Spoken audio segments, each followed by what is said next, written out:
ধন বিক্রি করে বিনামূল্যে পাবি, আগে মারিফতের দেশে যদি যাবি।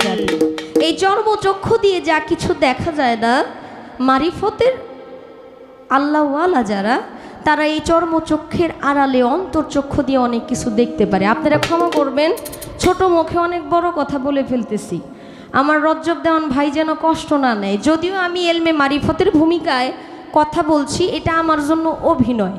প্রকৃতপক্ষে যদি আমি এলেমদার বা এলমে মারিফত সম্বন্ধে বুঝতাম, তাহলে আমি মঞ্চে গান গাইতাম না, এটা আরেকটা হিসাব।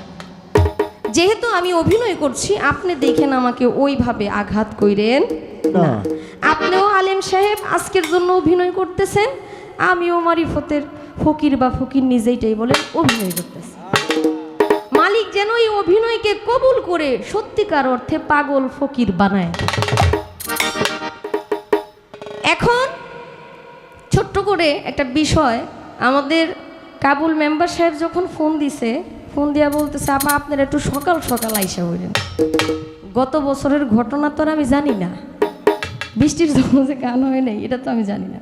কই সকাল সকাল গান শুরু করে দিব, আমরা গ্রামগঞ্জের মানুষ তো, পরে আপনারা সকাল সকাল যাইবেন গা। আমি যে আচ্ছা ঠিক আছে সমস্যা নাই, আমি একদম 7:30টার সময় এসে পড়ছি। গানও কিন্তু 9টা থেকে শুরু হয়েছে, গান কিন্তু তাড়াতাড়ি শেষ হইতেইব, বুঝছেন নি বিষয়টা? আজানের আগে শেষ হয়েছে।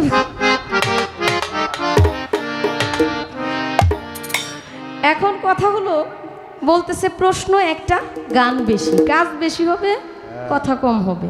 হ্যাঁ, আমরা কাজের মানুষ, আপনাদেরকে কষ্ট দিতে আসি নাই, আপনাদের কাছ থেকে ভালোবাসা নিতে আসছি, আপনারা যেন সুখ পান সে তার জন্যই আসা। হ্যাঁ, আপনার পকেটে টাকা থাকলে আমি রেখে এমনি নিব, এই অধিকার কি আমার আছে? আর ভালো গান হইলে তো মানুষ টাকা দেওয়ার কথা মনে থাকে না, কারণ গানের ভাবে ডুইবা যায়, তখন পকেটে টাকা আছে না সাপ আছে এটা দেখার সুযোগ থাকে না। এই টাকা বাড়িও নিরে দিয়ে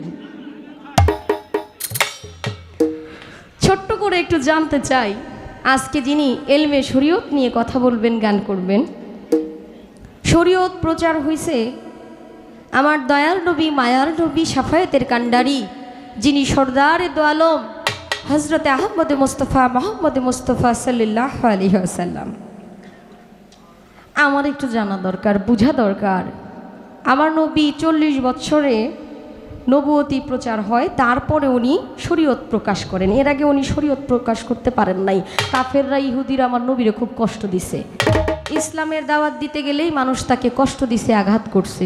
আমার আপনার কাছে ছোট্ট করে প্রথমেই জানা দরকার, বোঝা দরকার, আমার দয়াল নবীর আগে অন্য কোনো নবী শরীয়ত প্রচার প্রকাশ করেছিল কিনা, আর যদি শরীয়ত প্রচার প্রকাশ করে থাকে সেটা কিভাবে প্রচার প্রকাশ করেছে, তাদের আমলে কি কোনো সালাত ছিল কিনা। কারণ আমরা তো জানি 5 ওয়াক্ত সালাত কায়েম করতে হবে, ফজর, জোহর, আসর, মাগরিব, এশা। অন্যান্য নবীর বেলায় যদি কোনো সালাত থেকে থাকে, কারণ আমরা বলি নামাজের কথা, নামাজ তো ফার্সি ভাষা, তাহলে যদি অন্যান্য নবীর বেলায় সালাত থেকে থাকে, তাহলে ওই সালাতটা কিভাবে পড়তে হবে। আপনার কাছে আমার ছোট্ট করে এই বিষয়টা একটু জানার দরকার, বোঝা দরকার, একটু জানতে চাই। ক্ষমার চোখে দেখে আমাকে একটু বুঝাবেন, সাথে যেন আমরাও বুঝতে পারি সবাই। যেহেতু একটা করে পালার গান আর একটা করে ইচ্ছে মতো গান, প্রথমত একটু দয়ালি গান করি, পরবর্তীতে পালার গান, বিচ্ছেদ গান হবে। আমার দয়াল বাবা টোনা চাঁদকে স্মরণ করে, ভান্ডারীকে স্মরণ করে একটি গান করছি। ধন্যবাদ।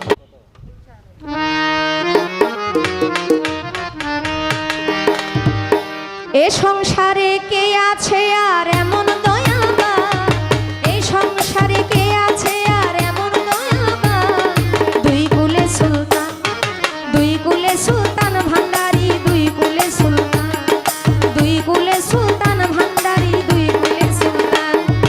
এ সংসারে কে আছে আর এমন দয়াবান, এ সংসারে কে আছে আর এমন দয়াবান, দুই কুলে সুলতান, দুই কুলে সুলতান টোনা চাঁদ, দুই কুলে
দুই কুলে সুলতান